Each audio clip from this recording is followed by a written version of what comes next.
Hello, and welcome to PSEG True Diversity Film Series, Standing in Solidarity. My name is Latoya Dawson, and I am the Director of Performance Marketing and Festivals at NJPAC. This evening, we are pleased to host and explore a very important topic, one that needs to be discussed. Children who are born from their parents' hearts and the adoptive family's race or ethnic background may be different from their child's.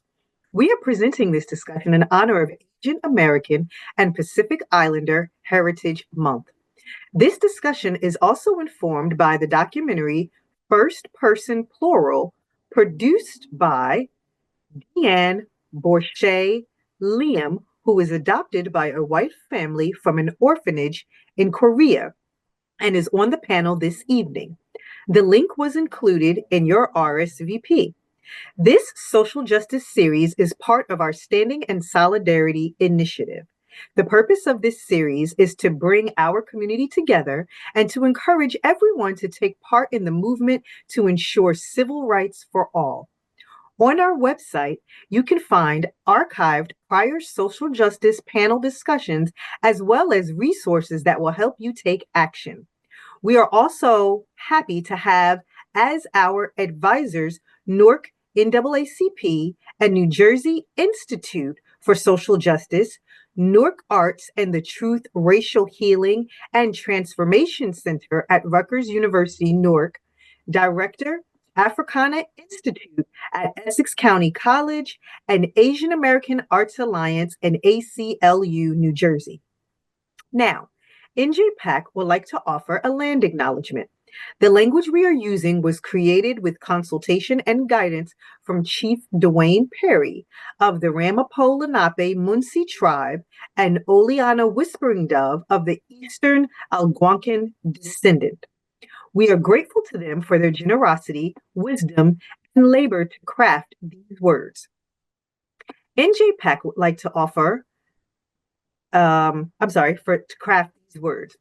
We, the Lenape, original benefactors of land, once ripened and cultivated with attentiveness to the Creator and her ascendancy, express everlasting gratitude to our Creator for the traditional ancestral jurisdiction of the Munsee, Esopus, Canarsie, Capsee, Wirrapose, Siwanoy, and Weequahic, jointly known today as the Ramapo and Nanticoke Lenni Lenape. Let this land acknowledgement be the beginning of our return to unity. Let us be guardians of the water, the air, the earth, the four-legged, the flyers, the swimmers, the crawlers, the mammal people, and the green. Let us now stand lifting our humanity and rapturing with Earth's consciousness as guardians of harmony and kindness. We would also like to acknowledge our sponsors for Standing in Solidarity, PSEG Foundation. They have been supporting our social justice series for many years, and we are deeply grateful. And now, please welcome our moderator for this evening's panel, Zhang Song Ni, attorney and founder of Convergent Law. Zhang's practice encompasses many fields, which allows her to understand development, finance from multiple perspectives. She has advised 2 state governors on affordable housing and universal health care. Ms. Ni takes a holistic and proactive approach to client projects to help ensure the success of all of her projects.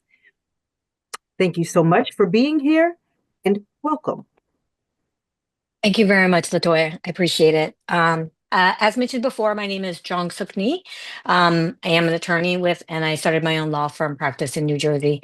We do focus on community development and also finance. And that's really important because community has been a very important part of my life, not just as a Korean adoptee, but also as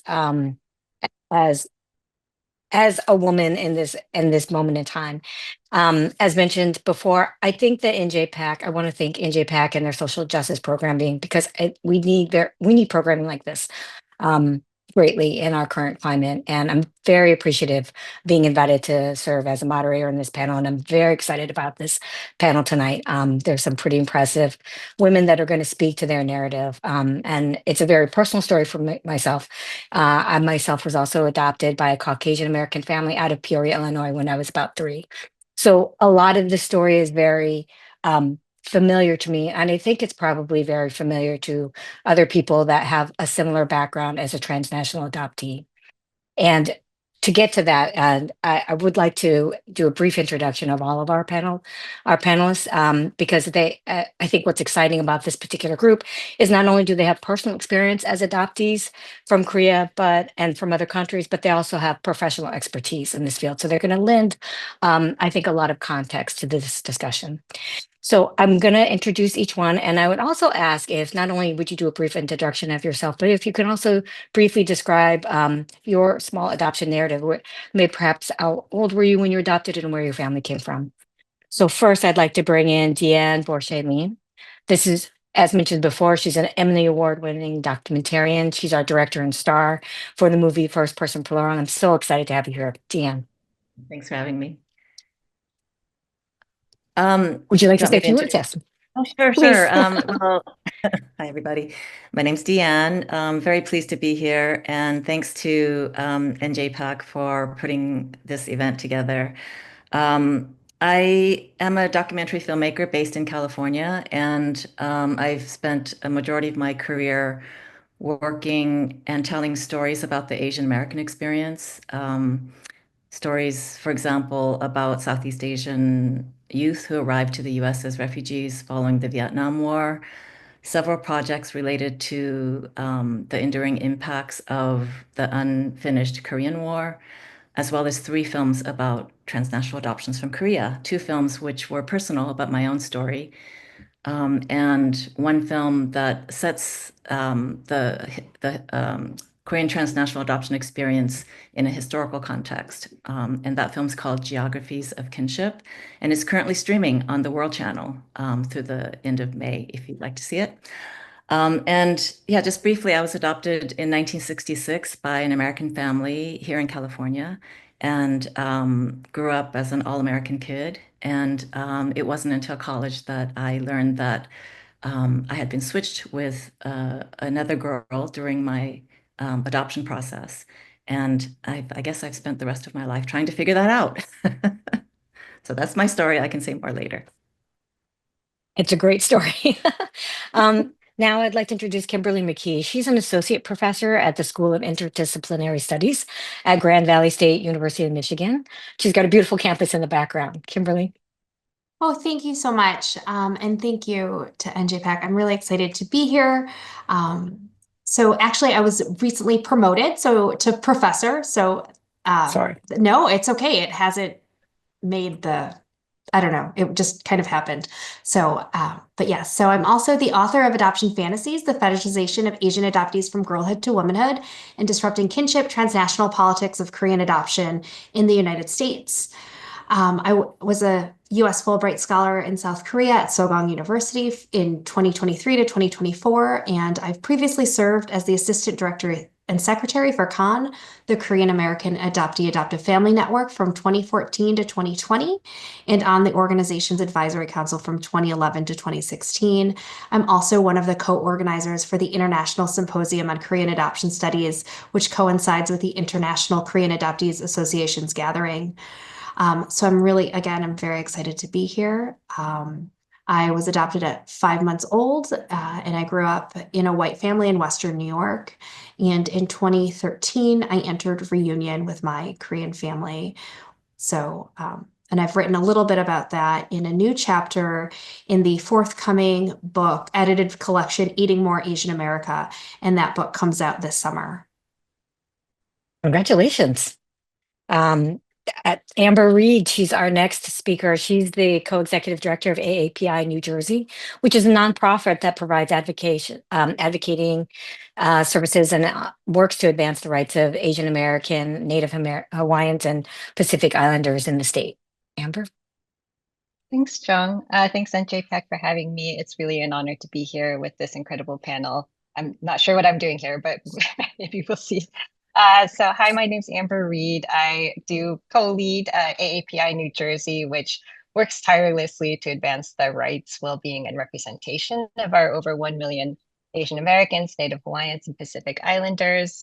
I am a transracially adopted Korean American. I was adopted at 3 months old by a lovely white American couple. My parents who were living in Seoul at the time. We were there for 2 years, and then we moved to rural Michigan, where I grew up. Came to the East Coast for college, but pleasure to be with everyone today. Thank you. And then last but not least, Joy Lieberthal-Roll. She's a licensed clinical social worker, and she's also worked also in the advocacy space as the co-founder of iamadoptee.org.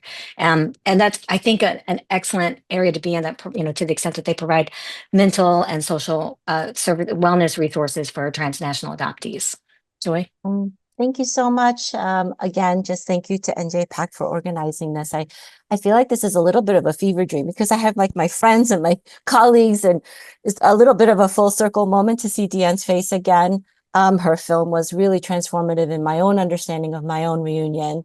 And so this is an amazing evening personally for me. As you said, I am a social worker by trade and a therapist for the last 20 years. But I started in the adoptee community as a community organizer, as a founding member of the New York organization, also known as, and started their first mentorship program. And then over the years have, in my own curiosity to understand my adoption story, worked in different aspects of adoption, from policy to adoption agencies to now in private practice, and working mostly with people of color and international intercountry adoptees. My adoption story is I was adopted when I was a little shy of my 6th birthday. I am the oldest of 4 girls adopted into my family in New York. And I was in reunion, or I am in reunion, since 1994. I lived in Korea and returned to my orphanage and lived there. And during that year that I was there, I was reunited with my birth mother, and also found out that she had been searching for me for over 20 years. And like Deann, also learned that my identity was fraudulent. And so that has been a very long and beautiful relationship that's been continuing to this day. Well, I'm going to do my best not to cry for the next hour, because this is pretty impressive. But I'm very excited to be part of tonight's discussion, personally, but also I think this is an amazing opportunity to kind of shed light in a different context of kind of what's going on in the transnational adoption world. I'm hopeful that our audience had a chance to view Deann Liem's First Person Plural movie, but because I think this is a narrative that rings true both for myself and for our speakers. But before we do that, I think just to set the stage, I'd like to bring back Professor McKee to help us just ground us in the American transnational moment that we're in. And it was mostly started with the Korean American adoption program that I think probably a lot of us in the time frame that we came to America is probably the beginning stages of it. I'm going to let the professor tell us, but Kimberly, perhaps we could bring you back in. You can give us some context and some background before we jump into the meatier parts of this discussion. Sure, and please call me Kim. And similar to Joy, I just want to say it feels really nice to be in community with everybody, because again, it does feel coming like we're all coming full circle to some degree. And so when we think about the histories of transnational adoption, and I know I can go on, so I'm going to try to be very succinct and short in this. But when thinking about the history of transnational adoption, people often associate it with Korean adoption, in part because we are the largest numbers of children sent for transnational adoption. So when we talk about what we mean by transnational adoption is adoption from one country to another country. When we mention the term transracial adoption, it's the adoption of a child of one race into a family of a different race. Often in the case of Korean adoption, we're talking about, or Asian adoption broadly, Asian children entering primarily white families. That's not always the case, but the majority of those cases are this type of transracial adoption. Korean transnational adoption followed the end of the Korean War period. It was initially seen as a way to help war orphans, as well as thinking about what was happening with socially economic precarious families. It was also a way to absolve the South Korean government from creating a strong social welfare state. Nonetheless, we also saw with mixed race children, this was seen as kind of a way to quote unquote solve an issue around multiracial children. And yet by the end of, say, the 1960s, we're seeing the ways in which monoracial Korean children were outpacing mixed race children being sent abroad. And so this is where you kind of see how South Korean adoption really came up in part to as a result of the fact that South Korea lacked a social welfare state to really care for economically precarious families, unwed mothers, etc.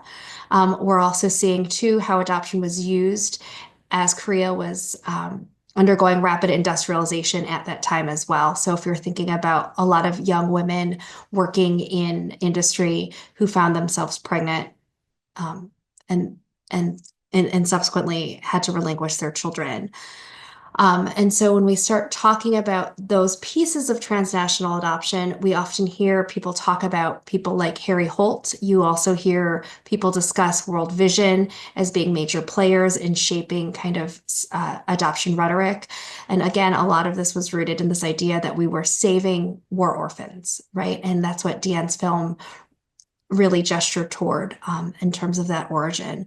Additionally, when we're thinking about contemporary transnational adoption from Korea, and I don't mean to jump several decades, but here we are jumping to account for the roughly 200,000 children sent abroad, an estimated probably, I would say, 2/3 of which entered the United States or American families, right? So when we're thinking about what's happening there, we also have to think about adoptees growing up. And so by the time you get to the 90s, you see organizations like also known as New York City being founded. You also see organizations springing up across the United States as well as in Europe, right, of adult adoptees forming community. And so what I think this panel really demonstrates is the importance of understanding those genealogies to really think about how do we get to adoptee podcasting, right, in 2025. To get there, we have to understand what came before, and what came before are filmmakers like Deann, like Tammy Chu, and so many others. People like Joy Lieberthal-Rowe, who's on this panel, and their activism. And so we have to really understand that this is not necessarily a linear timeline, but really gets to how people enter these conversations and adoptees come into this community because at different points in their lives, when they enter what J. Ron Kim and Grace Newton and others have termed the adoptee consciousness model. So really thinking again how we're not moving linearly, we're not in the fog and out of the fog, but rather we're coming into consciousness around our adoptee identities. And so I realized my brief history of transnational adoption from Korea took many different turns. So thank you for your patience. But a lot of it has to do with the fact that this community is so rich. And while I could have sat here and given you kind of this overall historical view, I have a feeling based on who our lovely panelists are tonight, we're going to be touching upon kind of those different moments as people enter their own adoptee consciousness, as we have engaged with one another and our one another's work, have those conversations. So I'll stop there. That was fantastic. Thank you, Kim. I think it's interesting because we're going to talk a lot about, I think, the Korean adoption experience, but there's still transnational adoption happening now. Like there continues to be an influx of different communities coming in who are, not that we're paving the way for them, but we definitely have a leg up on some of the issues and some of the, I think, cultural concerns and challenges that they're going to face.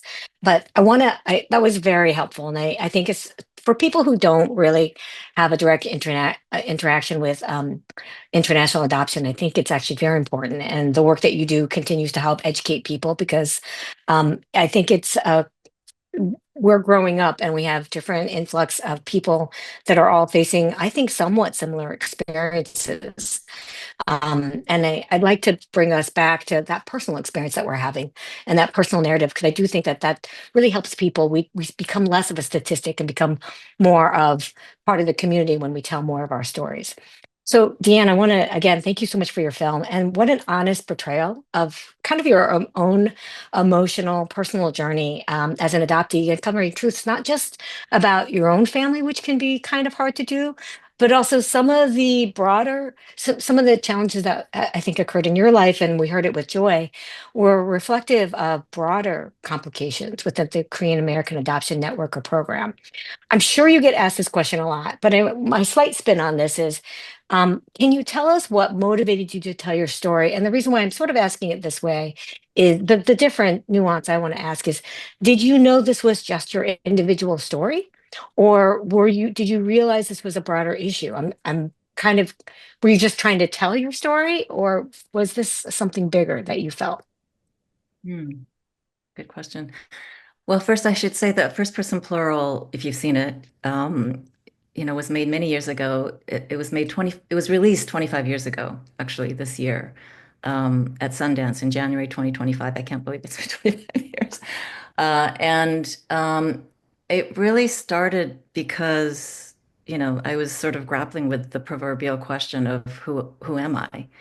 I was adopted in 1966 by a white family and grew up in the suburbs of California with very few people of color, maybe a handful of Asians, but no Koreans, and really grew up thinking I was white and not really having any connection to my past.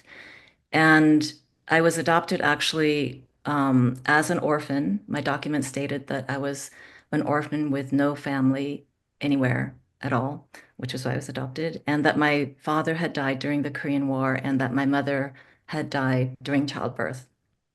And so I was a total orphan. And that my name was actually Cha Jung-hee, and that I was from an orphanage. So I grew up sort of with this history and or this story, adoption story. And but when I was in college, when I went to college, I suddenly started having, actually I call it PTSD. Like PTSD symptoms started appearing because I started having images and flashes of life back in Korea, images of a house in the hills, shoes, in an institutional setting like an orphanage, and this road that led from the orphanage to our house. These little flashes, it was very cinematic, actually, these flashes of images. And so that led me to wonder about who I actually was. And to make a long story short, as you know from the film, I asked my mother for my documents and discovered that I was actually what I discovered were there were two different photographs um, of two different girls, but on the back, both girls were named Cha Jung-hee, and one of the photos was me, and the other wasn't. And I knew at that point that I had been switched with another child. So that led me to search for my Korean family. And fortunately, the woman who handled my case and who actually switched me was still at the orphanage.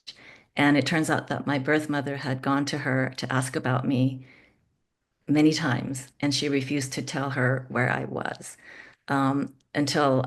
until she received this letter from me.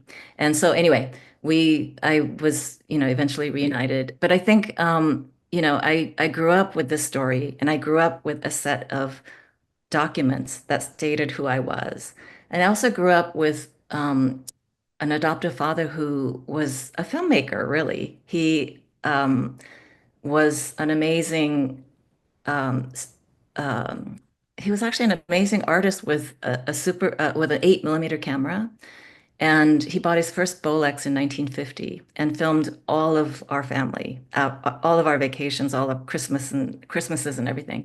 And I realized in looking at his films many years later that they kind of had a certain feeling to them, that he was after creating a certain kind of family, this sort of nuclear family that was kind of this perfect American nuclear family.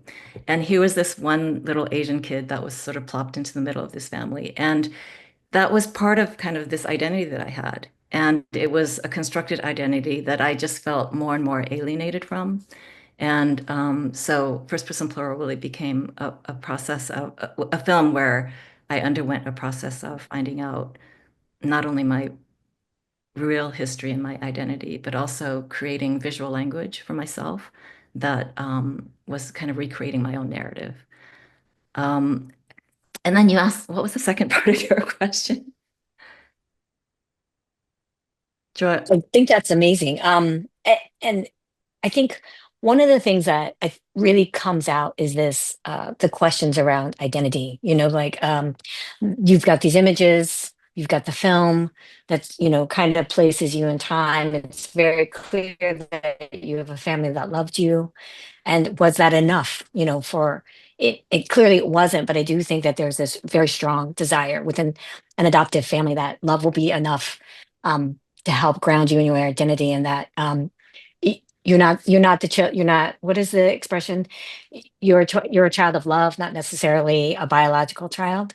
But I'm curious to open it up to the other panelists, because we're so lucky to have people not only that have this lived experience, but they've dedicated their lives to this in some professional capacity. So I would love to hear what the other panelists feel about this sense of identity and belonging, and kind of how kind of dissonant it can feel at times.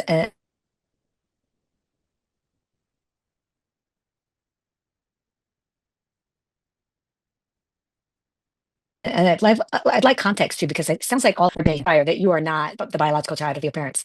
Does anybody want to speak to that, kind of how your identity evolved? I'll call volunteers. So how about this? Joy, would you like to speak to that a little bit? The idea of the fact that we're not biologically related to our parents and growing up with this face. I think in some ways I'm going to date myself because I also was a child of the 70s, but I don't think in all the years that I've been working in this field, I don't think that a lot of these conversations about racial identity development has changed. And that is both disheartening and also empowering. And, in thinking about tonight, I've been thinking a lot about loneliness actually, and this idea of exceptionalism. And so we're all fed this story that we were chosen. You didn't grow in my womb, you grew in my heart. And so this idea that we are exceptional is something that is pervasive in our narrative. But then also, we're incredibly lonely because in that exceptionalism, we grow up very isolated. And even if I have siblings that are adopted from Korea, I didn't necessarily talk to them about what it felt like to be adopted from Korea. So there was no collective language around how we were going to talk about our identity. And so I think that conversation is still needed in the privacy of therapy and in therapeutic space. That is very much a part of the conversation that I have with my clients. I can't tell you how many times clients walk in and say, I bet you've never heard this story before. And after 30 years, I've heard a lot of stories. But again, it's that simultaneous feeling of isolation and exceptionalism. And I think the antidote, the resource, the way to best ameliorate it is to create community. And to be able to help our fellow adoptees, welcome them into the community, give them language. There are so many scholars now who are adopted, who are being able to put into words our developmental milestones and the ways in which we want to be exploring all the parts of who we are. So I think I might be going off on a tangent, but I'll leave it there. No, I think it's excellent. Kimberly or Amber, do you guys want to join in? I think one thing that very commonly happened to adoptees in my era, which was the 80s, just to date myself a little bit, was that you were so continuously challenged, right? The sort of like reality of this relationship with your parents, and people asking like, well, who are your real parents? Do you ever think about them? Would you rather be with them? Right? Like these kinds of like weird, aggressive questions that are sort of like picking at whether you're sort of as real a child to your parents or whether they're as real parents to you as biological, is that you develop this sort of loyalty, right, to the family story because your parents, if your parents are, you know, fortunately as loving as mine were, they will try to protect you by like sticking really firmly to this, like, you know, race doesn't matter, like, you know, joking, like, doesn't she look like me? Ha ha ha. Like this, you know, like she has no other mother, she has no other father, right? Like we're her only parents, right? And like and everything's going to be great for her and it's going to be just like it is for any other child. But you know, these things, as you grow up, you find that they're not true, and yet you still feel this kind of loyalty, and it's very difficult. It feels like it would be hurting your parents to explore some of the complexities that lie beyond that first story that they tried to protect you with. And I think that's something that we see in Deann's film, and it certainly resonated with me.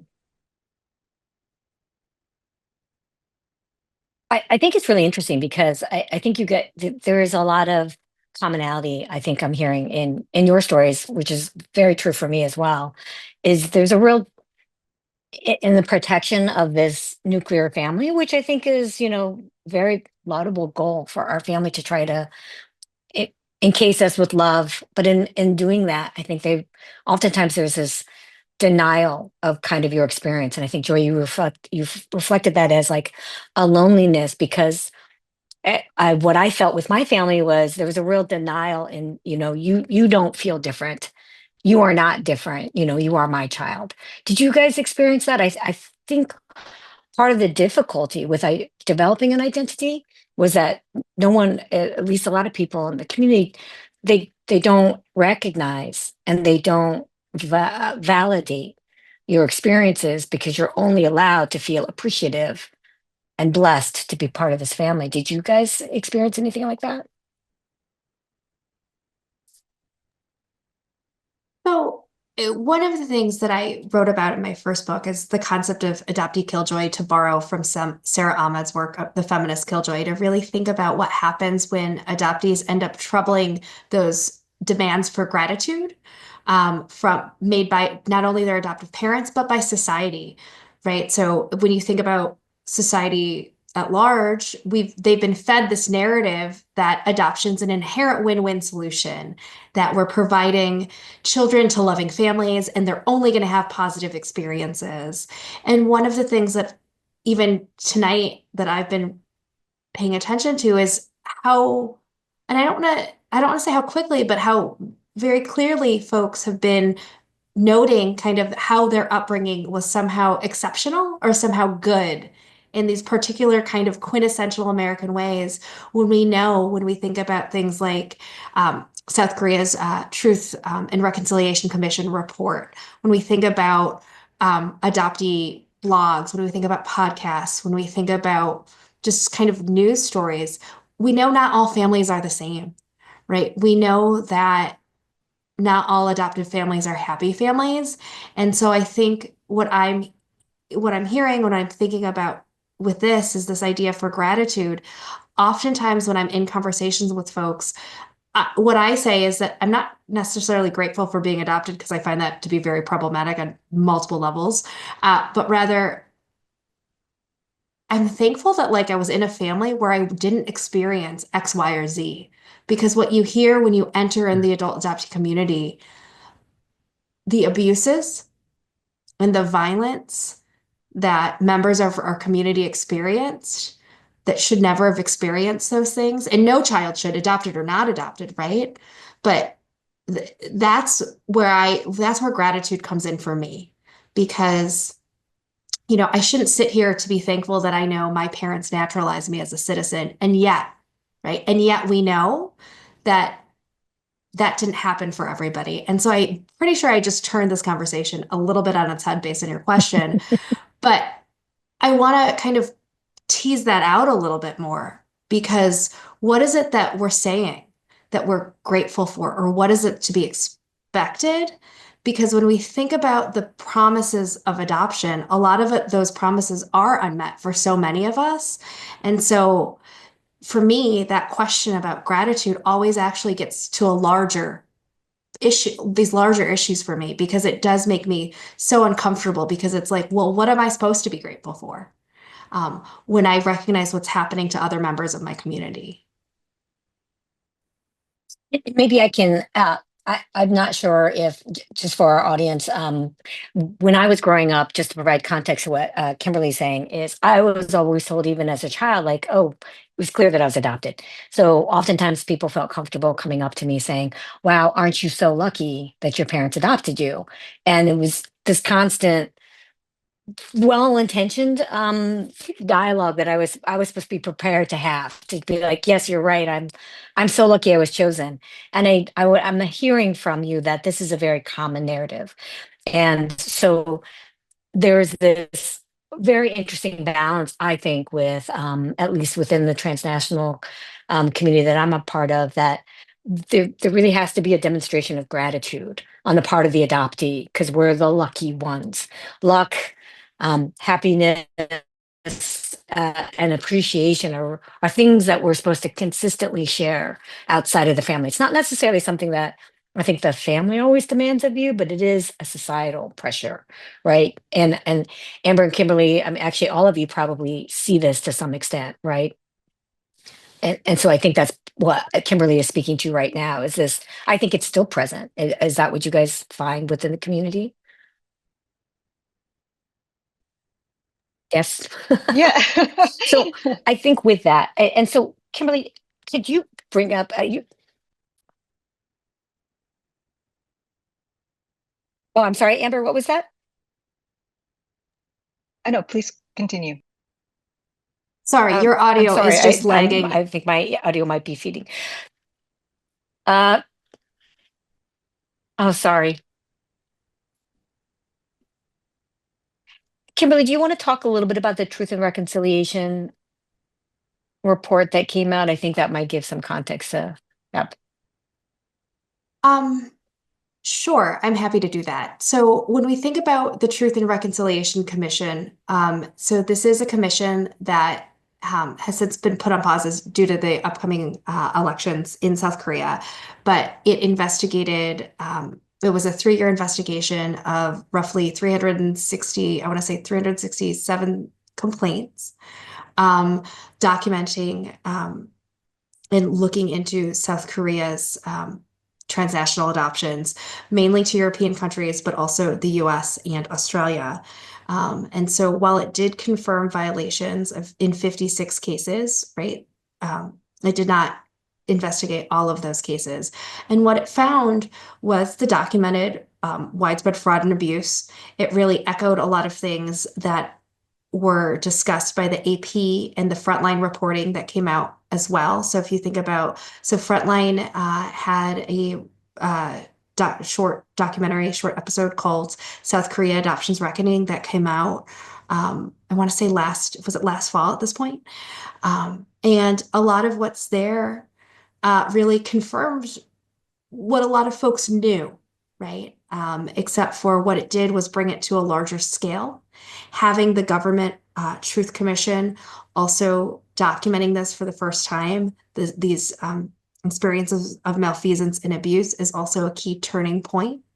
But I think about what Joy shared and what Deann shared about their own experiences, knowing what was happening. It's not that we didn't know that they were happening. It's the fact that we're now seeing how it's being recorded at the systemic level to really see those different through lines. This is also why I've called it the transnational adoption industrial complex, to get at the neocolonial multi-million-dollar industry that commodifies children's bodies, right? And that makes people uncomfortable. But what we're finding, if you think about the irregularities, the malfeasance and abuse uncovered by the commission, as well as through investigative journalism, as well as scholarship, it becomes evident that people knew what was happening, right? You don't create a multi-million-dollar industry without people kind of knowing what's going on. And fact of the matter is, the questions that we should also be asking is, South Korea is still ostensibly participating in transnational adoption. And so it's complicated. And I think what all of this has shown is that people need to really start being more comfortable leaning into the messiness surrounding adoption, to really recognize that it's not just about placing children in happy families, but it's about reckoning with, how did we get those children? What were the human costs to obtaining those children to go into those families? So that's been, I mean, and that report came out very recently, right, Kimberly? So Yes. so it's been a sort of reckoning, I think, for the Korean American community. And there's still a lot of I think there's still a lot of fallout from that, and a lot of questions that still need to be answered, because it's good to know and be validated in these in kind of having an organization validate the experiences of people. But I think there's still this very human response that we have to get our arms around, because we can't we can't s- we can't undo what has been done so far, and especially in our lives, we've really become the people that we are as a result of, I think, a lot of these actions that took place. But but going forward, and I think my guess is that we all probably came up in a time where there really wasn't a strong enough, Joy, you mentioned, to address this unique community, we need to provide language. And we're kind of we're that wave of people providing that support, who are can kind of look back and kind of start building the right structure to help people. So I would ask, so for Amber, are you seeing that this continues to be issues within your advocacy group? Is there still transnational adoption within the AAPI community? And are you finding that, where do you feel like most of your work has to be right now in support of this community?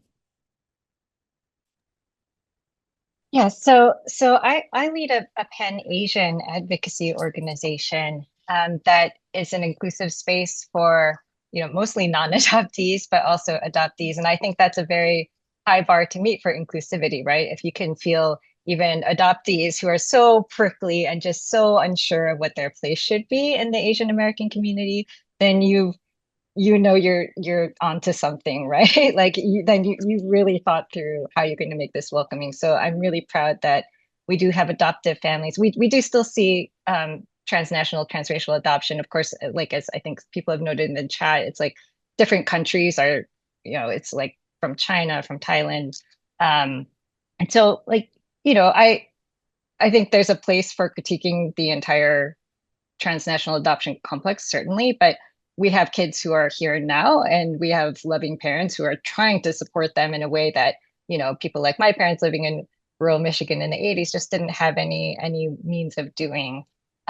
So I guess for me, it's also important that the adoptees that I encounter now grow up knowing that it's not just like a deficit, it's not just something that might feel broken in your story, or like lack of knowing what your real story even is, which I think is just horrible.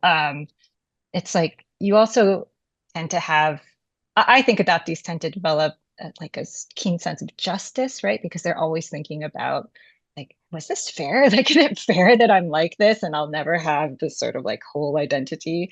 I think they're kind of inured. You become inured to being both invisible or hypervisible at times, and that's something that can be really powerful in advocacy, and that's something that a lot of Asian Americans don't have, right? They feel a lot more fragile. But we grew up, like people like us grew up answering questions, like really rude questions all the time, being stared at all the time. So we're a little bit out of F's to give.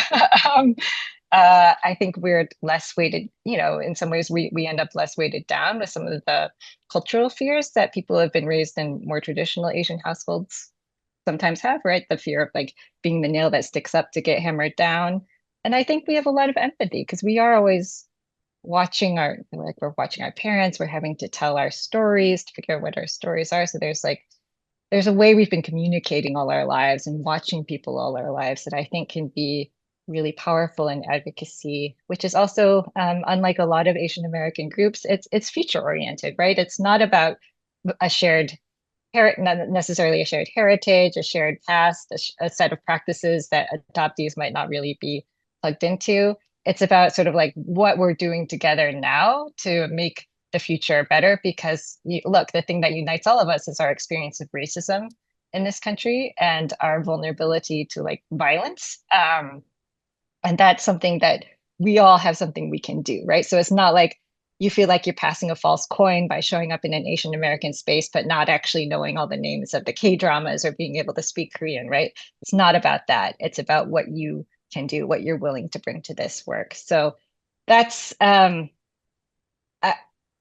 I just want any adoptee who happens to be listening now, or adoptive parents to think about that as a possibility, because it can feel so daunting sometimes to enter Asian American spaces. But this is one way that you can sort of plug in a way that's not about pretending to be Korean American in a way that we're not. Right? Amber, I think that's actually quite fascinating what you said. Like you really picked up on something that I think for a transnational adoptee, I know that there are many multicultural people that have come to America from other countries. Many of my friends who feel like they have a foot in both worlds, but they're neither of one community or another. But I think what's somewhat unique about a transnational adoptee, or at least in our experience, was there's no history. Like, and I'm so curious because Deann and Joy, and maybe I don't, you guys both spoke to being able to go back to your families and meeting your birth families. But for me, I haven't. So for me, I don't have a history that spans beyond anything else. I just have my date of adoption and then my adoptive family's history. So I'm so curious, like how did that change when you were able to kind of connect with your birth parents? Did you start having a personal history that was beyond just your adoption date?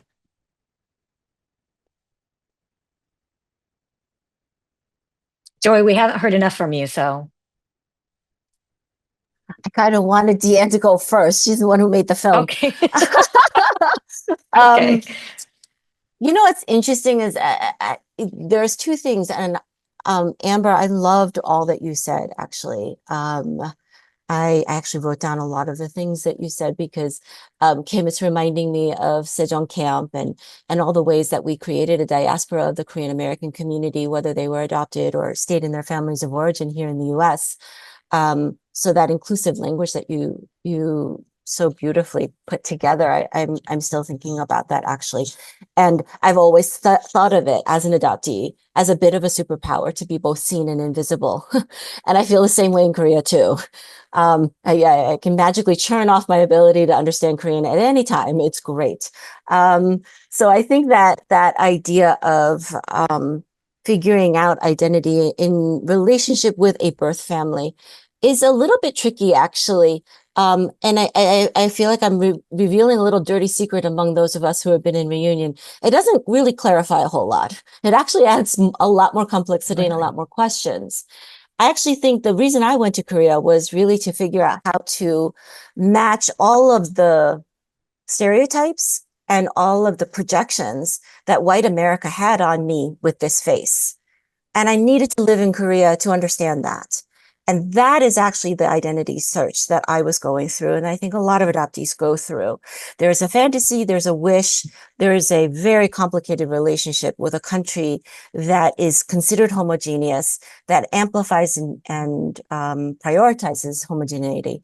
And being able to make sense of this face in that country was really very important. To find a face that is genetically related to me is ambiguous in that, like, she has some things. I kind of know what I'm going to look like when I'm 70 now.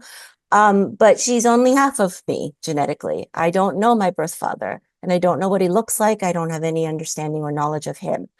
And so it is a yes, and it is a yes, but to be able to recall and meet and be in a relationship with my birth mother and her family.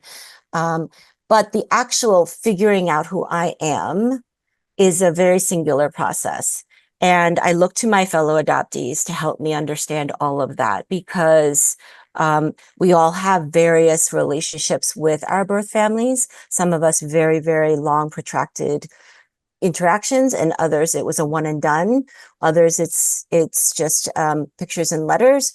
And so the idea that being in reunion has answered a lot of questions about who I am actually did the opposite. And even 30 years in, I'm still getting to know this woman who is my birth mother. Wow. Deann, since your story, since your movie was 25 years, you have a lot of experience. So what has been your experience with the reunion with your birth parents? Yeah, I really resonate with what you said, Joy. I think, I mean, I've been in reunion with my family since 1982. So that's a long time. And I still am in reunion. It's a process, it's a lifelong process. I think in some ways it's I don't know, it's been wonderful because I've been connected with my niece, my biological brother, my Korean brother's daughter. She moved in with us when she was 19, lived with us for 6 years, went to Berkeley, married a Korean guy here in California, and lives like a block from, not a block, a mile from us, and has 3 kids, and they're very actively involved with us. And she's become sort of a bridge to my brother and siblings, and the rest of my family in Korea because she can speak both languages. And my Korean is stunted, has been stunted at, I don't know, at age 1 or something. I have a very limited vocabulary. So she's been the translator, and both culturally and, I mean, literally. But I think it's complicated. I feel like, yes, I have answered a lot of questions about my personal history, and I'm still learning. I just recently learned last year that I actually I thought I was one of 5 siblings, but I learned that I was one of 7 siblings, that I had brothers that were the firstborn brothers who passed when they were toddlers. And I never knew that. So I just learned that like a year ago. But I think what's the other element of knowing personal history is really or understanding who I am, is really understanding the larger social, political, historical context of who I am and how I came to be who I am, and who my birth mother was, and my Korean family and their historical context in the history of Korea, and um, you know Japanese colonialism, Korea's division, U.S. involvement in Korea, living through the military dictatorships, which is the period of time when I was adopted, and the impact of contemporary Korean history on my family, and the decisions that my family made based on that context. And then the context here in the US as well. So I feel like that process is I'm still undergoing a process of learning. I'm still undergoing a process of learning about my family, about Korea, about US-Korea relations. And yeah, it's a lifelong process of learning and growing. Yeah. It's a very complicated concept and kind of contained within yourself, trying to understand all these things and balance how you got here. One of the things you brought up, Deanna, and I actually want to hear from all the panelists on this one, is we're talking a lot about our own sense of identity, kind of what our experiences trained us to consider about our history, also ourselves and our present. But Amber, to pick up on a theme for you, kind of looking to the future, I'm curious how perhaps your adoption may have formed your thinking of what your family is. And I mean this sort of in a future sense of um, who is your family now? Did it matter? I will tell you, I think, and to just give it some context for me, it I definitely have a very fluid sense of family as a result of the adoption.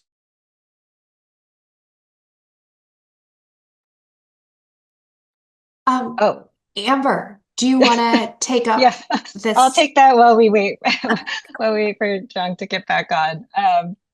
Well, in the quite literal sense, I have a family of children.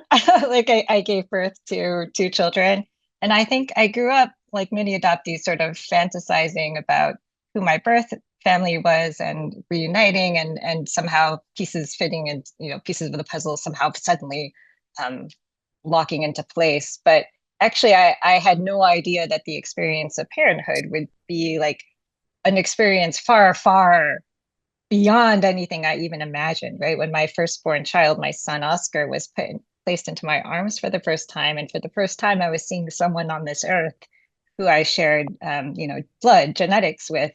It's just like incredible, and I realized that children themselves are the gift, right? Like what children give their parents and the opportunity to love someone that way is just so beyond anything we could ever give back to them. I think. I mean, of course, like yes, like we love them, we care for them. It often entails incredible sacrifices, but I just think it just sort of put to rest any notions of like gratitude, right? Like, what do I care now? If anyone ever thought that I should be grateful to my parents, like who really cares about them, right? Next to the power of this experience of becoming a parent myself.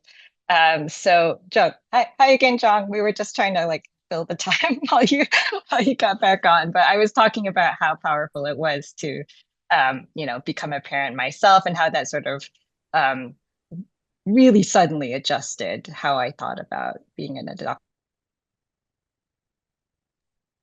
and my sort of like wrestling with my identity. I just like buried it in myself to even care.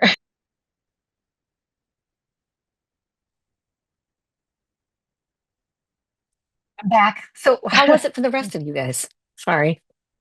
I'll jump in if you don't mind. Yes. So I have two older stepkids, and I have a son who is wrapping up kindergarten. And what I tend to think about is the broad notions of kinship, right? And so thinking about the expansive understandings of family, but I also think about it from his perspective to get to sort of what Amber is talking about. Because I've been in reunion, he knows his Halmoni and he knows his Harabaji. He knows his extended kind of kin networks in Korea, which, is an immense privilege, but he also knows who his papa and who his grandpa are and who his grandma is, right? And so for him, it's so funny because it all is just family, and he's like, oh yeah, okay, and then we're moving on, and this isn't even anything to mention. And I think back to when my stepdaughter was in high school, and my husband and we had tickets to Hamilton. We weren't missing Hamilton. We are going to Hamilton. And she also had a volleyball orientation to go to. And we were like, okay, your grandpa's going, but also maybe tell your coach grandpa's white. And she just was like, why? This is so normal. And, my husband, who's also an adoptee, we were both like, oh no, you have to, like, this is something you should be doing, right? Just out of years of knowing. But then now at this point in our lives too, we've both embarked on elder care, which I think some of you might be more familiar with. And I think a lot of times what we don't talk about when we think about kinship broadly is the fact that elder care becomes a little bit complicated for transracial adoptees as we're navigating those healthcare spaces and what that looks like in different phases of our life. And so, again, thinking about how naming those relationships can be very important in ways that we're not necessarily as cognizant of in this phase of our lives. And then it brings you back to like when you were a younger child and what that means. So I don't know if Joy or Deann want to say anything about kinship.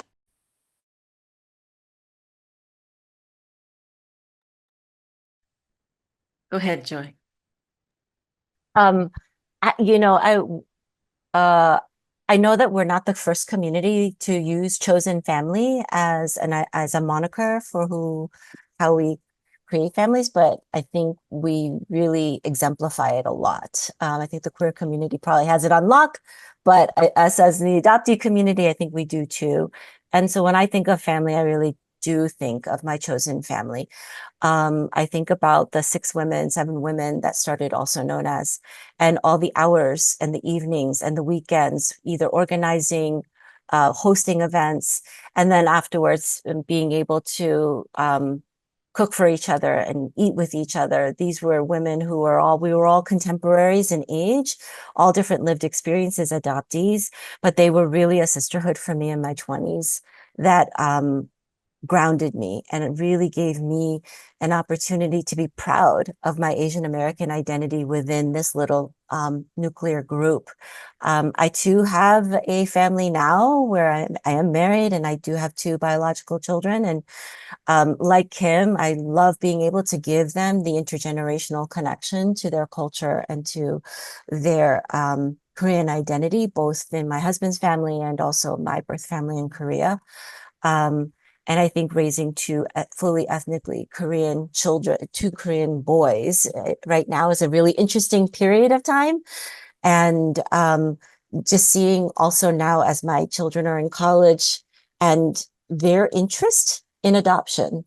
And, my first son agreed to participate in the first Descendants of Korean Adoptee research project. And my second one, for his journalism project, wanted to interview me and a couple of friends about our understanding of the recent Truth and Reconciliation Committee and what that means for the future of adoptions in Korea. So to see an 18 and 20-year-old young men thinking about how adoption impacts them, and that was not something I expected. I kind of just thought that this would be just like a cool story they could write in their college essay. And my younger one said, "Sure, Mom, I'll monopolize on your trauma any day in order to get into college." And yet now here they are really taking into consideration what this means for them as they're growing up. So that's how I'm thinking about family right now. That's great. Well, I'll add that my sense of family with regard to adoption and my relationship with my Korean family, I think it's changed in ways that I never anticipated and has surprised me in ways that I could have never predicted. My relationship with my niece, and the fact that she's established a family here and is teaching in the Oakland Unified School District and is raising 3 children who are kind of like my grandchildren, is just an amazing, wonderful, lovely thing that happened and that continues to develop in beautiful ways that I just never expected. And then it turns out that I have another Korean nephew who moved to the US, my sister's son, and had a child here, had a baby here. And that also just surprised me. So it's kind of, idea of relationship with my Korean family changing in ways that I didn't expect. And also understanding from their perspective what our relationship is. I experienced adoption as a break from my Korean family, as a total break, as if they had never existed, as if they had never existed. And yet for them, I had always existed. And I was always part of their family. It's just that I was over there and not with them physically. And I think I'm trying to understand what that means, and how that creates a different sense of connection. And what the demands of the adoption model that I came into, which required that I sever ties completely with Korea and my original family, and what that did to me psychologically, and that I'm still trying to overcome and understand.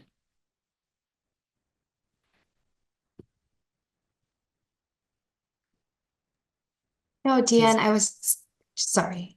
I Yeah, was go ahead. thinking about what you just said, in terms of the surprising connections we make with our families, and thinking about when your Korean family comes to the US and what that looks like, or if they're living elsewhere, as you forge these connections. And Joy, I was thinking too, when you were talking about your sons, and I can't believe they're that old. Am I? Um, but All getting old together. We're getting right? old together as a And community. and um and thinking about what happens. And I guess, Deann, though, what you just said, though, really hit the nail on the head, right? We're getting old together. And as we get older, right, we see kind of how where our focus and where our community is shifting and where we're seeing more literature being written about. We're seeing different kinds of memoirs coming out, different kinds of films. Um, and even what the community organizations, Amber, I'm thinking about what you're doing and the not inter but intergenerational, but the inclusivity with adopted and non-adopted Asian Americans, right? I think I was thinking a lot, Joy and Deann, as you were talking about Sarah Duncan Morgan's book In Reunion, and she's documenting the reunion experiences of Korean adoptees. And so for me, it's kind of beautiful to think about how I feel like I have grown up with Deann and Joy's work, coming into my own work as a scholar.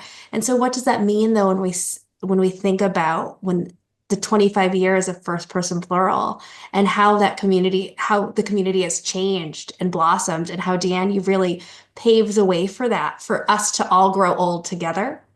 Um, and so it's quite beautiful, I think. Um, yeah, I don't know. It's something that it's continues to amaze me to think about where the community is even going to be going, right? I think, Amber, not only your work, I think about Danae Kovac's work with Hana Center in Chicago, leading that. And, what does that mean as you're seeing more Korean adoptees, for now, at least, right? Uh, Leading organizations for Asian Americans. How are we troubling ideas of what Asian American womanhood, let alone Asian Americans, look like and feel like every day? So.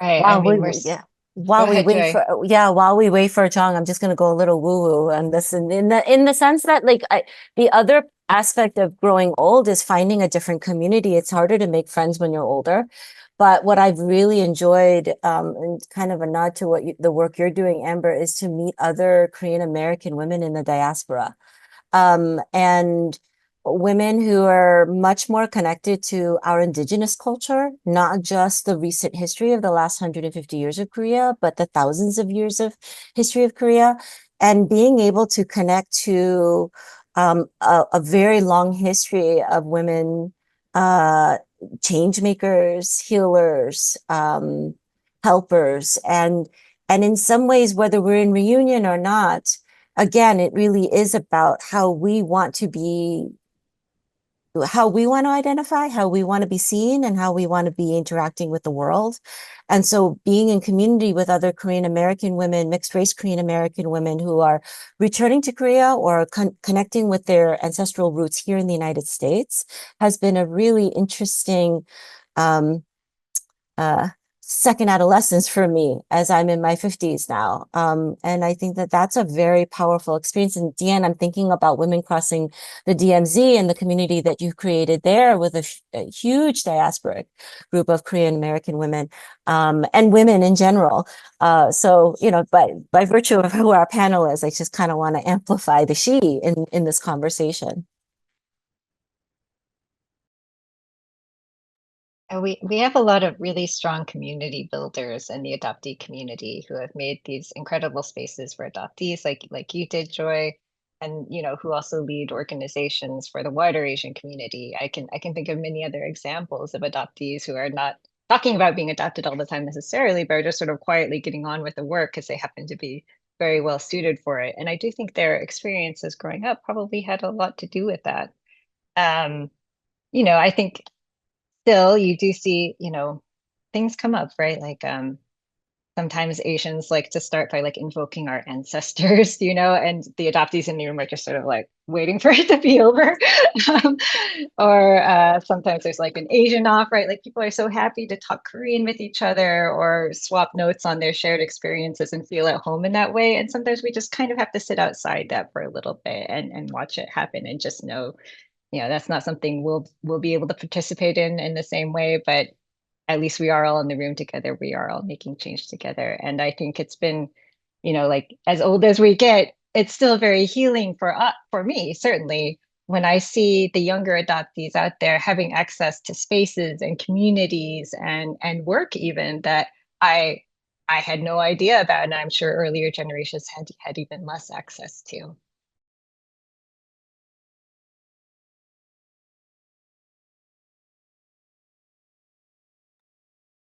So I'm thinking a lot about what you were saying, Amber, in terms of that feeling like, oh, I'm not joining in there in those moments. And with the broader, say, Korean community, especially when folks switch all into Korean. And uh, like you, Deann, my Korean is very minimal. So I can get by in restaurants and stuff, but that's about it. Really, it's definitely not like Joy's. Joy's, your Korean language is very enviable from an adoptee perspective. But I think sometimes too, we forget how often that happens. I think sometimes we notice it in different moments of our lives. And so when it does happen unexpectedly, I don't know, I still find like an, oh gosh, and it takes a second because you haven't felt like that in a while, right? And it's a moment and then it passes and you kind of move on. Um, but it is something that for me, I sat through it. I went to my son goes to Korean school. I'm determined to keep up his Korean. And I'm really invested in trying to keep his Seoul accent that he picked up when we were living in Korea. And so he's at Korean school and I'm listening to this whole thing. I have the program, it's all in Korean, and I'm just like sitting there and I'm like, oh, this is so beautiful. And he's getting to make these memories and these moments that I will not have, right? But at the same time, you become that hyper awareness within your body. And so I'm wondering for you all, as you kind of are entering this generation or phase of your own lives, where has your adoptee superpower, to borrow from what Joy you said at the very beginning, come into play in terms of that being able to turn things on and off and just like being aware, and being to maybe invoke different forms of empathy in other situations because of that? I think about in some ways, and I realize that I'm in a very specific space, right? I mostly am with people for whom they're coming to have a better understanding of their story and their lives. And so this is a microcosm of our larger community. So I think one of the things that we work on a lot in counseling and in my work with adoptees is really to pay attention to the intuition, because I think growing up in white America, our intuition gets a little bit stomped on, right? We know we're different from everybody else in our family. We know that our siblings may not be biologically related to us, but they are our siblings nevertheless. And so there are a lot of questions that we have had to become inured to as we age and grow up. And so that really plays to our intuition of like, how do I know myself? How do I know myself to be true? How do I know myself to be a curious person, to be able to question the validity of the narrative that the dominant community wants to put on us? And I think working through that intuition is something that's so important. And I think that's still a superpower, right? And I think any marginalized community, whether you're a person of color or with a member of the queer community or as an adoptee and all of those intermixed, we do have to create that double consciousness. We do have to create that idea of understanding and paying attention to our intuition and understanding the masks that we have to wear to keep ourselves safe, depending on what environment we're in. And I think that doesn't change as we get older. I think some of us just don't give a shit after a while, and then others are just more refined in being able to code switch really quickly. So I think it gets easier as we get older, but I would love to say that we still have it. It's just more nuanced.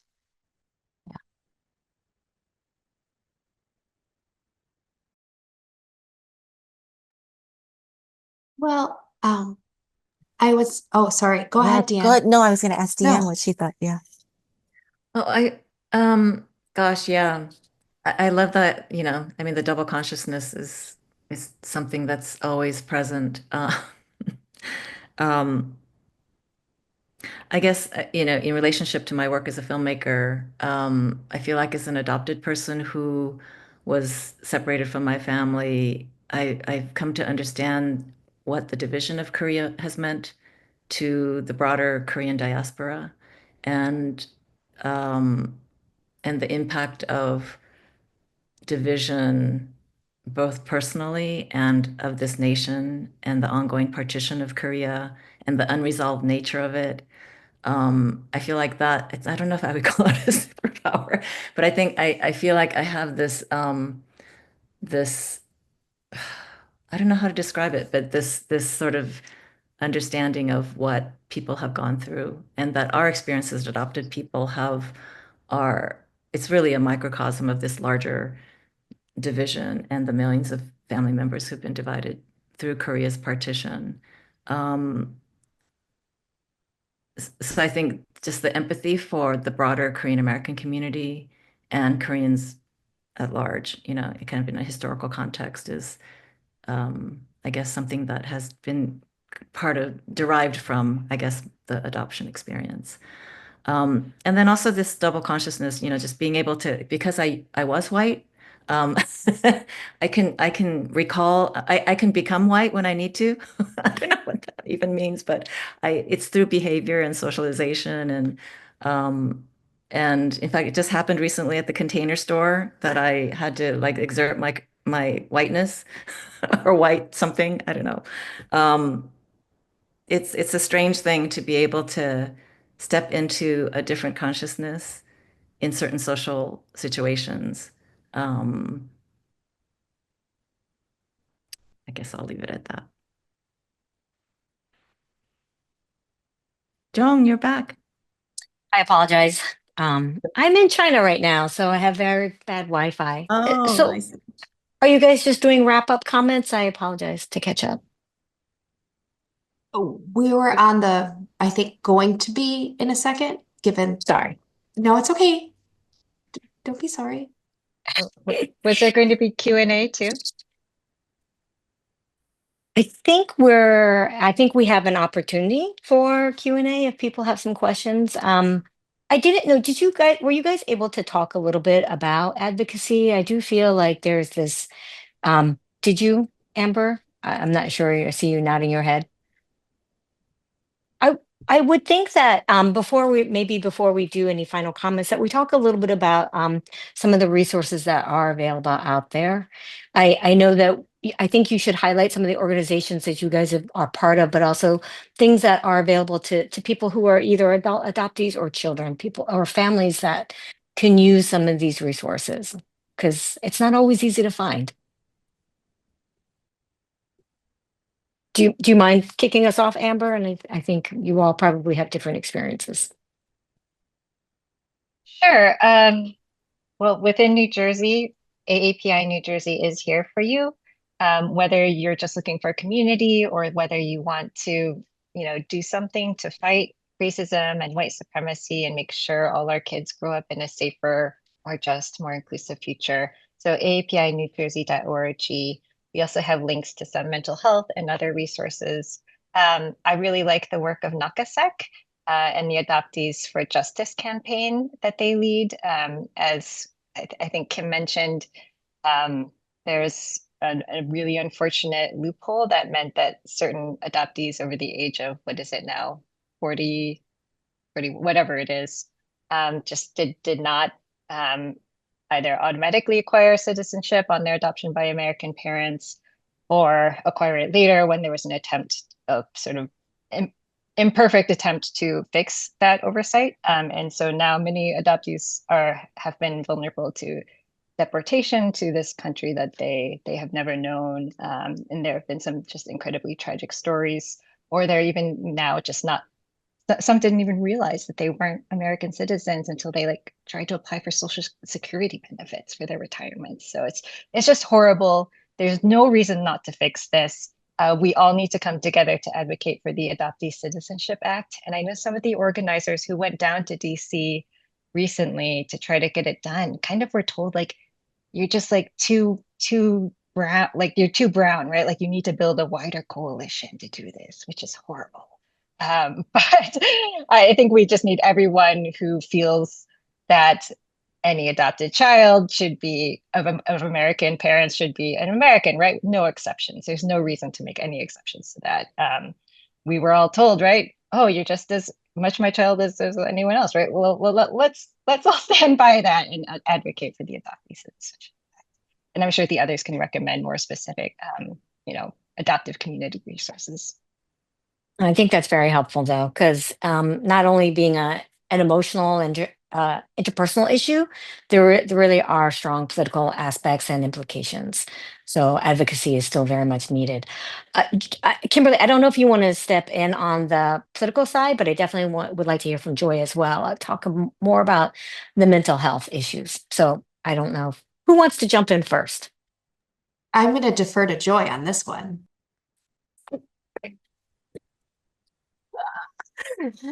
Okay, we're popcorning it. I just want to, Adoptees for Justice was shouted out, but I also want to shout out Adoptees United. Adoptees United is another organization that has a free or low fee intercountry adoptee clinic, specifically addressing the issues that intercountry adoptees are facing as far as getting their paperwork in order or documentation that they were not able to obtain through their adoptive parents or other means. And there's a wonderful Korean adoptee on their board of advisors who has just been really instrumental in galvanizing a lot of momentum at Adoptees United. I personally am working with an adoptee who is deported and have been working with her and have been in community with her for about 2.5 years. Not a Korean adoptee, but it has been one of the most overwhelmingly beautiful relationships that I feel really fortunate to be able to have as we're trying to help her to come home. Whether that will happen or not under this current administration is really a crapshoot, but being able to have those one-on-one interactions with adoptees who are directly affected, I think is a very powerful experience. And then more globally, I Am Adoptee is my love letter, my last love letter to the adoptee community. I've been working on this really out of desperation, because when I'm in therapeutic spaces, I'm working with one client at a time, and I started seeing the same questions come up over and over and over again, whether it be on search and reunion or identity or a book or a film or anything. And so it was really an opportunity to kind of give our community one place where they can access resources from modalities of therapy, what is therapy, to other modalities that other people outside of the therapeutic relationship are seeking. We have a whole holistic healer series of people who have done unconventional and different ways to heal their own traumas of adoption or have a better understanding of their bodies and themselves. We do have a subsidy program that we launch every year to be able to financially give a small stipend to adoptees who are seeking wellness resources for themselves and are needing a little extra financial assistance. Being an adoptee in America is hard. If your paperwork is not in order, if you want to change your name, if you want to search, if you want to even access your records, it all costs money. And those are all unforeseen, maybe unforeseen consequences that adoption agencies and adoptive parents did not anticipate. And so I really want to be able to give those resources to our community and educate our community in a way that empowers ourselves. Everybody that is touched by adoption, anybody who works on I'm Adoptee are all intercountry adoptees themselves. So it is really about community organizing from within out and out. And then because we're talking to maybe a New Jersey crowd, we have also known as in New York, we have Chinese Adoptee Alliance, other volunteer nonprofit organizations that serve the New York and New Jersey area, anywhere from mentorship programs to creative and cultural events to more of a deeper dive with adoption forums and speaking engagements in order to really have a more intimate conversation about the impact of being adopted. So that's in a nutshell, some other resources too. It's very nice that there are, I think, a lot of adult adoptees that are giving back to the community, and I think you guys are an excellent example of that. And I love that you're in such a disparate fields, like you're in media, you're in education, healthcare, wellness, and then also advocacy. It's a great. It speaks well to the community, quite honestly, that you've donated so much of your time and your professional career to something that's actually extremely important and is going to pave the way for many, many other people. We just have enough time for final wrap up. And it's sort of an open question to you if you want to provide your perspective, either as an adoptee from your professional work or from your personal experience, anything you'd want to say as a final closing out thought. I'm going to end with Deann, and I'm just going to, the way you guys are organized on my screen, I'm going to start with Amber. I was really hoping not to be first. Sorry. I'll I will just say, especially to any adoptees out there, it's okay to change, right? It's okay to evolve on things. I talked a little earlier about sort of feeling locked into one story. And even after that, I never felt comfortable, even in the adoptee community. I didn't want to hang out with a bunch of people I perceived as sort of like wounded and overly like obsessed with with their identity. And that is just because I couldn't handle it myself, right? Like I couldn't handle facing that. And now I've come on this journey where like very unexpectedly to both myself, like my husband, who never saw this coming, right? To any Asian friend I knew before, to any white friend, or like anyone I knew before, to be now in a place where I do have the privilege of leading a pan-Asian advocacy organization and speaking for the Asian American community that I was so afraid of for like the first 40 years of my life. I think it just shows that your life can take all kinds of strange turns and you can surprise yourself. So I just want to, since we do sort of sometimes feel so locked into a narrative, even one that we've created ourselves, just give that freedom back to you, right? Know that you can change, everything can change. That's beautiful. Joy?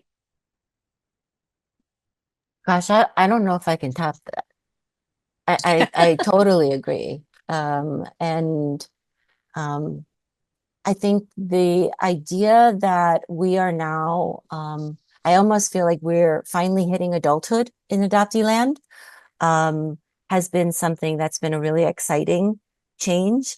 And I think Kimberly alluded to this earlier. We are aging, we're getting older, and many of us are beginning to think about what our legacy is to the adoptee community and to the larger conversation about what it means to be an adopted person in America.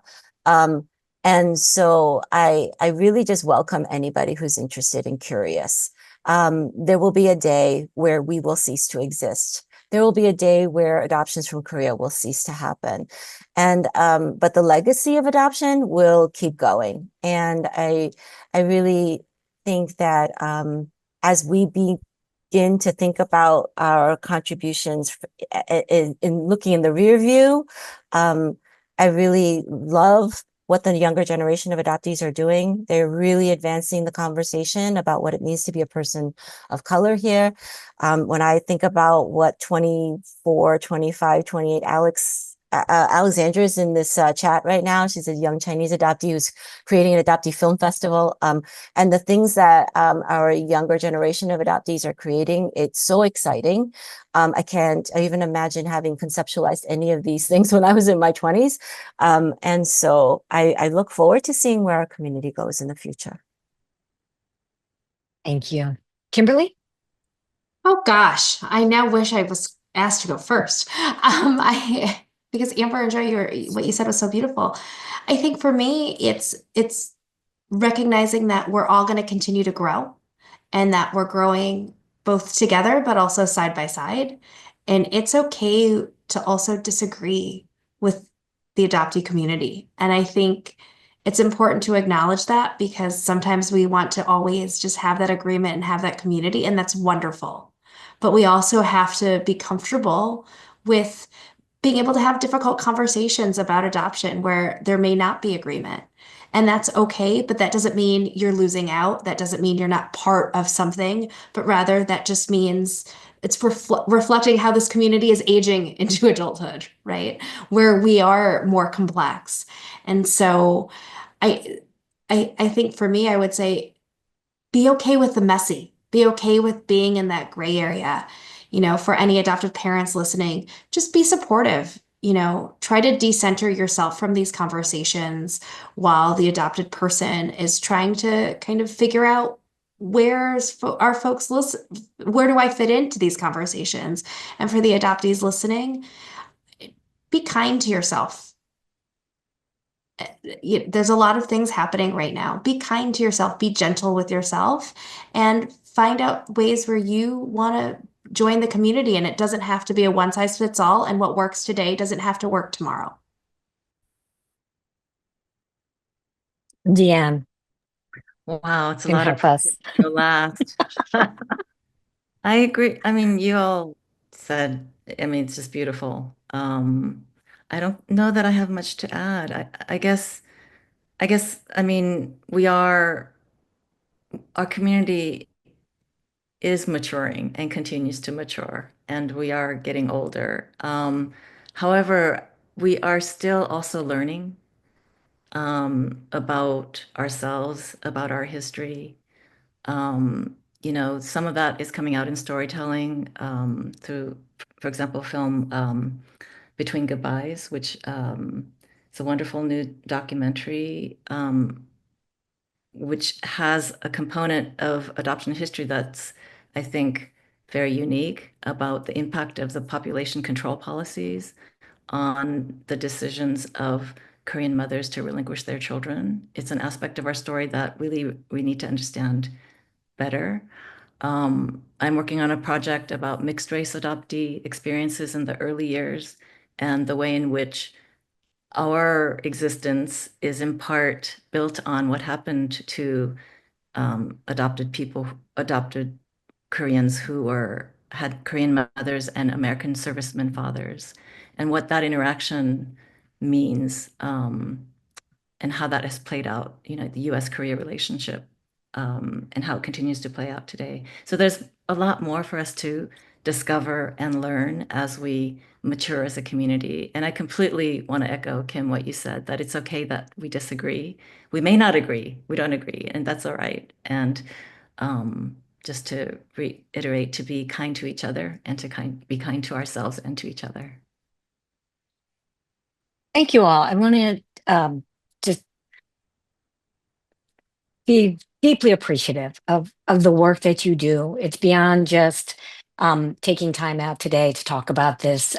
You're really donating a lot of your time to do this, but then also just what you've done in your professions to advance the community. And I do want to end with this is kind of where we began. Is this is a day and age where I think we're all sort of struggling. Things have been difficult for a variety of reasons, and it's not a political discussion. I just feel that there's a lack of community, and my personal sense is that we're all craving for a better sense of community. And out of the Korean adoption experience, I think my feeling has been a lot of people feel like they're doing this on their own, either as an adoptee. I think one of you had mentioned that you're one of multiple adopted children, and you all maybe had your very individual experiences, but also as parents adopting children.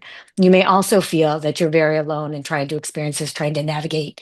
This is a higher degree of difficulty. You're not just having kids, and that's difficult, but you're adding a layer of political and personal complexity to this.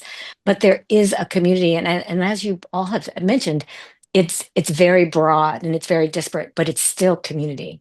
We still have a lot that's binding us, and I think your stories today have really helped us understand that and see that in this world there is a place for us when we maybe did not always feel that way. So thank you very much, and thank you again to NJPAC for giving us this time. Thank you. Latoya. Thank you. Thank you so much, Jong. What an insightful conversation. I would like to thank the entire panel, our moderators, Jong, thank you so much. Each and every panelist, Deann, Kimberly, Amber, and Joy, you all were so humble, honest, and truly, truly amazing to be able to share your stories. Thank you for sharing your life stories with all of us, for those that can connect and for those that you are educating. Thank you so much. This was absolutely amazing, and kudos to you all for having the courage to share. For everyone who is watching, please join us next month for our next Standing in Solidarity discussion on Monday, June 23rd. This will be an in-person film screening and panel discussion with the theme Nourishing Communities, Confronting Food Insecurity Together. We will have another great list of panelists, including Joshua Ardis, Hind El Buri, Balpreet Guro, and Elizabeth McCarthy, and Tanya Veltz. Please join us then, and thank you for joining us this evening. Have a great night, everyone.